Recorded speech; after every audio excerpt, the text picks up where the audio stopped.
नमस्कार, मंडी live collar show में आपका स्वागत है। मैं हूं मृत्युंजय कुमार झा और आज हम आपको बताएंगे कि जिस तरह से कई फसलों के दाम एमएसपी से नीचे आ गए हैं, 20 से 30% तक दाम तिलहन के और दलहन के एमएसपी से नीचे हैं।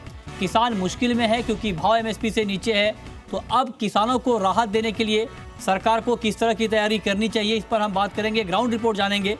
लेकिन शुरुआत करते हैं बम्पर कॉल से, जहां पर आपको सबसे ज़्यादा मुनाफा आज के कारोबार में मिलने वाला है। ये हम आपको बताने जा रहे हैं कि अगले 6 घंटे में आपको सबसे ज़्यादा प्रॉफिट कहां पर हो सकता है। आज की पहली बम्पर कॉल है कच्चा तेल 2970 पर बिकवाली की राय है मोतीलाल ओसवाल कमोडिटी की, और 2870 का टारगेट होगा। 3030 के स्तर पर आप स्टॉप लॉस लगा सकते हैं। दूसरी महत्वपूर्ण कॉल जहां पर आपके लिए कमाई के मौके होने वाले हैं अगले 6 घंटे में, शाम के कारोबार में कॉपर 365 के भाव पर आप बाई करिए 371 के टारगेट के लिए। इसके अलावा तीसरी कॉल जहां पर आप कमाई कर सकते हैं, मुनाफा कमा सकते हैं आज के कारोबार में, कॉपर ही है। और यहां पर भी दूसरे एक्सपर्ट की राय यानी हेम सिक्योरिटीज़ की राय भी बाइंग की है 363 के भाव पर 372 का टारगेट होगा, लेकिन 356 के स्तर पर आपके लिए स्टॉप लॉस लगाना ज़रूरी है। तो ये कुछ महत्वपूर्ण कॉल हैं जहां पर आप कमाई कर सकते हैं। मार्केट में ट्रेड करिए लेकिन लेवल का ख्याल ज़रूर रखिए। चलिए आगे बढ़ते हैं और अब सबसे पहले बात करते हैं महत्वपूर्ण खबर की। खबर ये है कि पिछले काफ़ी दिनों से कई फसलों के दाम एमएसपी से नीचे हैं और उसमें रिकवरी की फ़िलहाल कोई संभावना नहीं दिख रही है। तिलहन के दाम एमएसपी से 20 से 30% नीचे हैं। दलहन के दाम भी एमएसपी से काफ़ी नीचे हैं और दाम गिरने की वजह से ही महाराष्ट्र और मध्य प्रदेश में किसानों का बड़ा आंदोलन हो रहा है। किसान मुश्किल में है क्योंकि ज़्यादा पैदावार उनके लिए मुसीबत बन गई है और किसानों को काफ़ी नुकसान हो रहा है। आइए आपको दिखाते हैं कि महत्वपूर्ण फसलों की एमएसपी क्या है और उसके मुकाबले बाज़ार में मंडियों में भाव क्या चल रहा है। ये आंकड़े देखकर आप जान पाएंगे कि किसानों को कितना नुकसान हो पा रहा है।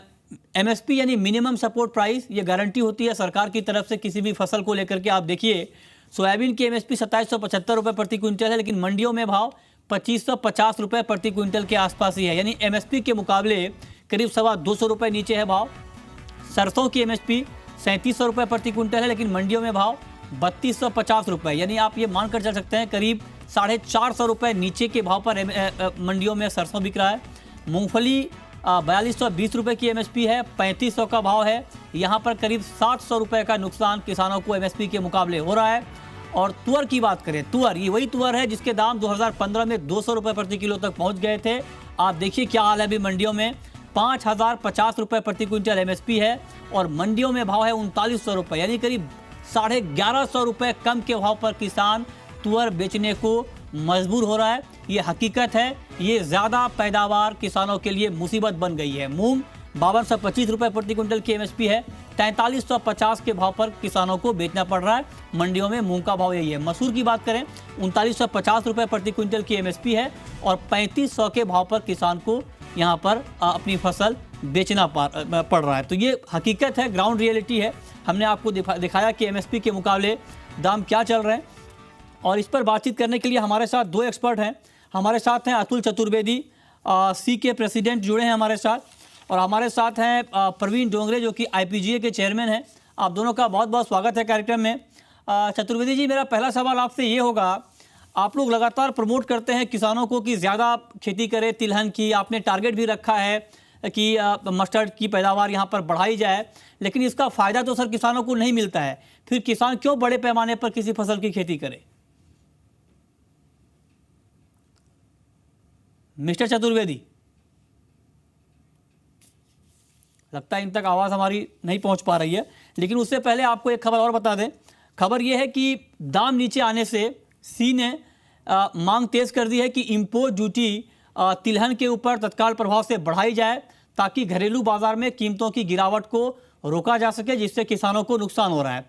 और सी ने इस मुद्दे को लेकर के प्रधानमंत्री, वित्त मंत्री, कृषि मंत्री और खाद्य मंत्री को चिट्ठी लिखी है और चिट्ठी लिखकर ये डिमांड की है कि तत्काल प्रभाव से तिलहन के ऊपर इंपोर्ट ड्यूटी बढ़ाई जाए ताकि सस्ते इंपोर्ट पर रोक लगे और इसका फ़ायदा कहीं ना कहीं किसानों को मिल सकता है। इस बात की दलील यहाँ पर दी जा रही है सी की तरफ से।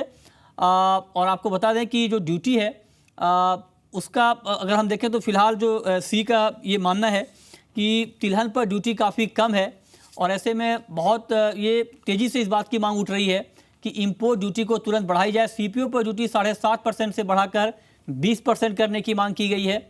सॉफ्ट ऑयल पर ड्यूटी 20% करने की मांग यहां पर की गई है। हमारे साथ दोनों एक्सपर्ट जुड़े हैं, अतुल चतुर्वेदी हैं सीके प्रेसिडेंट, और साथ ही हमारे साथ प्रवीण डोंगरे हैं आईपीजीए के चेयरमैन। आप दोनों का बहुत बहुत स्वागत है कार्यक्रम में। मिस्टर चतुर्वेदी, मेरा पहला सवाल आपसे ये होगा कि आप लोग लगातार किसानों को प्रमोट करते हैं, किसानों को प्रोत्साहित करते हैं कि खेती बढ़ाई जाए तिलहन की, लेकिन खामियाजा ये होता है कि जब ज़्यादा पैदावार होती है तो किसानों को दाम तक नहीं मिल पाते हैं एमएसपी के। इसको लेकर के इंडस्ट्री क्या कर रही है? इंडस्ट्री तो इस चीज से बहुत ज्यादा चिंतित है, क्योंकि अगर किसानों को सही दाम नहीं मिले तो आज की तारीख में हम लोगों की डिपेंडेंस इंपोर्टेड ऑयल पे 70% के तकरीबन है।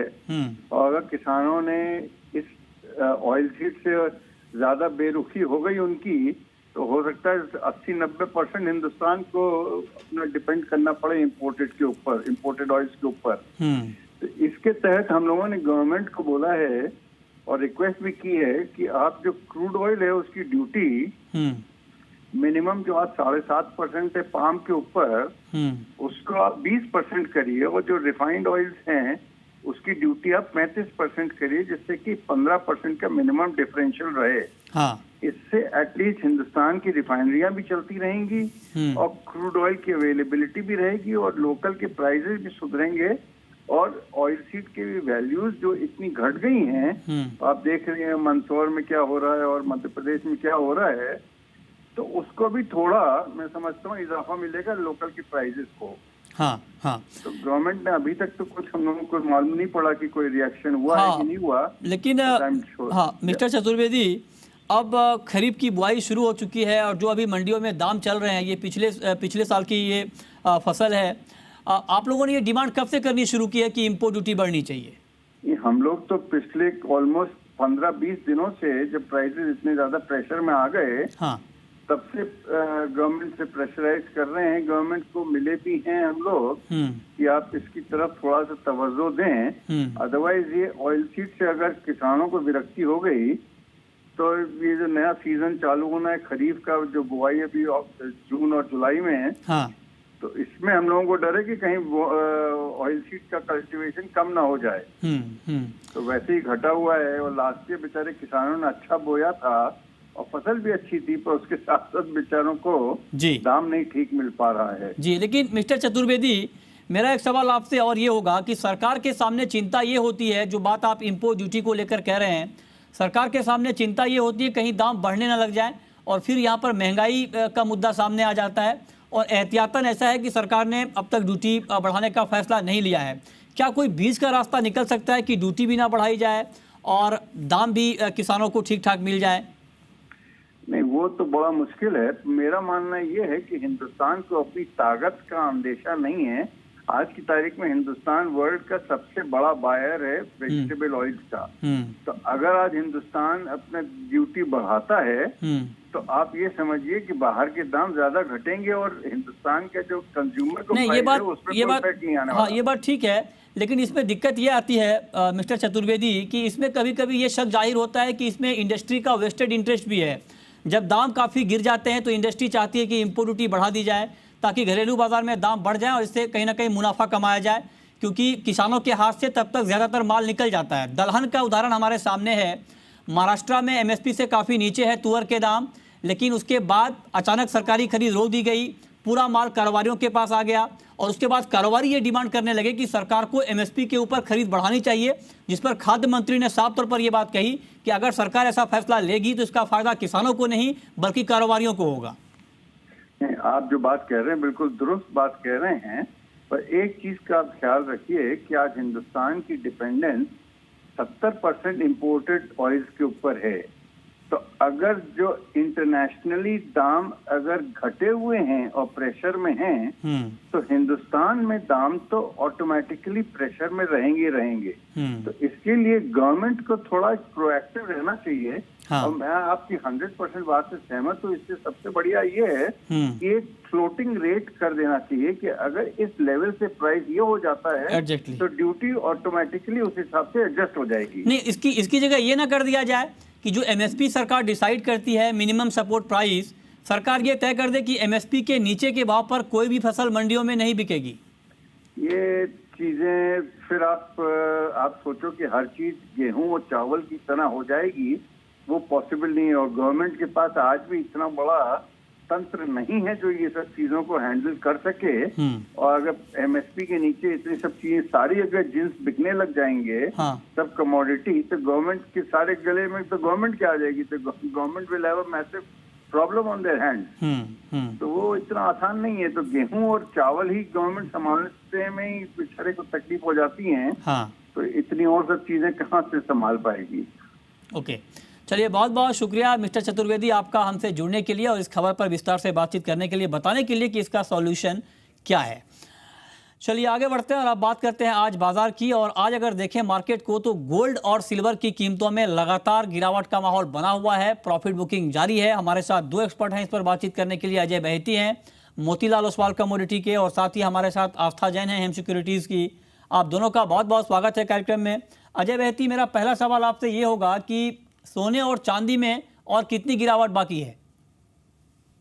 Good evening Mrityunjay. मुझे लगता है ये बस एक प्रॉफिट बुकिंग ही है, क्योंकि आज जैसे कि एक क्रूशियल इवेंट्स है शाम में, ईसीबी की मीटिंग जिसकी अभी प्रेस कॉन्फ्रेंस अभी 6 बजे है, यूके में इलेक्शंस चल रहे हैं। तो मुझे लगता है कि इवेंट्स के आगे अगर देखें तो ये जस्ट एक प्रॉफिट बुकिंग ही है। मुझे लगता है यहाँ पर एक बाइंग अपॉर्चुनिटी है अगर आप इंट्राडे ट्रेडर हो। गोल्ड में मुझे लगता है 29,200 के आसपास एक अच्छा सपोर्ट है एमसीएक्स में, जबकि अगर सिल्वर की बात करूं तो 40,400 के करीब एक अच्छा सपोर्ट है। तो इंट्राडे ट्रेडर्स के लिए मैं समझता हूं कि एक बाइंग अपॉर्चुनिटी है। ओके, तो आप कह रहे हैं कि इंट्राडे ट्रेडर्स के लिए आप कह रहे हैं कि यहाँ पर बाइंग की अपॉर्चुनिटी है। चलिए, हमारे साथ कॉलर है प्रकाश नागपुर से। जिंक के ऊपर इनका सवाल है, पूछिए प्रकाश। सर, मेरा 157 पर जिंक 2 लोट सेल पड़े हुए हैं, तो मुझे वो भाव कब मिल जाएंगे? और सर निकिल में करंट रेट पे मैं दोनों एक्सपर्ट की राय जानना चाहूंगा सर। 157 पे आपने सेल किया है जिंक? हाँ सर, वो कल का पड़ा हुआ है जिंक। ठीक है, ठीक है। अजय बहेती, क्या करना चाहिए इनको? 157 के भाव पर जिंक में बिकवाली की है इन्होंने। देखिए, जिंक में हमने लगातार बिकवाली देखी है पिछले करीब 7 से 8 सेशन से। तो मुझे लगता है ये भाव ठीक नहीं है बेचने के लिए। अगर एक बार फिर से 158 की तरफ डिप मिले तो इनको एग्जिट ले लेना चाहिए इस पोजीशन से, क्योंकि ये मेटल ऑलरेडी एक ओवरसोल्ड जोन में है। यहाँ से एक शार्प बाउंस बैक कभी भी देखने मिल सकता है। ठीक है। और जहां तक कि इनका सवाल निकल पर है, आई थिंक निकल में एज सच कोई खास ट्रेंड है नहीं, और मुझे लगता है एक दायरे में कारोबार जारी रहेगा। ठीक है। आस्था, आपका व्यू क्या होगा जिंक और निकल के ऊपर? जिंक की बात करें तो आज हमें बाउंस बैक देखने को मिल सकता है। इन्होंने सेल किया है तो इन्हें एग्जिट करने की सलाह दूंगी, क्योंकि ऊपर में एक बार 160 तक के भी लेवल्स हमें देखने को मिल सकते हैं। निकल की बात करें तो एक छोटा मोटा बाउंस बैक आज हमें इसकी प्राइसेस में भी देखने को मिल सकता है। दोनों काउंटर पे बाइंग की सलाह रहेगी। ओके, ठीक है। तो आपकी भी बाइंग की सलाह यहाँ पर है, इस पर आप नजर बनाकर चल सकते हैं। क्रूड के ऊपर अजय बहेती, आपका कमेंट क्या होगा? काफी फ्लक्चुएट कर रहा है ये काउंटर। कल काफ़ी ज़्यादा गिरावट आई थी क्रूड में, करीब 5% तक दाम टूटे थे। आज शुरुआती दौर में बाजार ने रिकवरी की कोशिश की, लेकिन शाम के कारोबार में एक बार फिर से गिरावट आ गई है। कच्चे तेल में किस तरह का ट्रेड आप रिकमेंड करेंगे? आई थिंक क्रूड एक ऐसी कमोडिटी है एमसीएक्स में जिसमें अभी एक अच्छा डाउन ट्रेंड बना हुआ है। इसमें लगातार बिकवाली हमने पिछले कुछ सेशन में देखी है, और मुझे लगता है ये जारी रहेगी आने वाले अगले 2 से 3 सेशन में भी। अगर एमसीएक्स क्रूड की मैं बात करूं तो मुझे लगता है 2970 के आसपास एक अच्छी सेलिंग अपॉर्चुनिटी है। 3030 के स्टॉप लॉस से बिकवाली का अभी भी चांस है। डाउन साइड में मुझे लगता है 2870 का टारगेट आ जाना चाहिए। अगले कॉलर हमारे साथ सुशील हैं राजस्थान से। ग्वार पर इनका सवाल है, पूछिए। आप सुन पा रहे हैं? हेलो जी, पूछिए। ये ग्वार सब और कितना डाउन फॉल के मिल जाएगा? ग्वार में अभी कितनी गिरावट बाकी है? फिलहाल ग्वार सीड का भाव 3221 रुपये प्रति क्विंटल के करीब है। करीब 11 रुपये की बढ़त के साथ ये काउंटर बंद हुआ है। लेकिन ग्वारगम की बात करें अगर, तो ग्वारगम ने आज 7000 के महत्वपूर्ण लेवल को तोड़ा है। क्या कमेंट है आपका आस्था जैन ग्वारगम के ऊपर? ग्वारगम करीब 1.5% गिरकर बंद हुआ है। ग्वार सीड और ग्वारगम पर क्या व्यू है आपका? ग्वारगम की बात करें तो यहाँ पे मंदी और हमें देखने को मिल सकती है। 6600 तक के भी लेवल्स हमें ग्वारगम में देखने को मिल सकते हैं। वहीं ग्वार सीड की बात करें तो एक कंसोलिडेशन फेज इस काउंटर पे देखने को मिल सकता है, पर हाल फिलहाल इसमें कोई भी बाइंग मैं सजेस्ट नहीं करूंगी।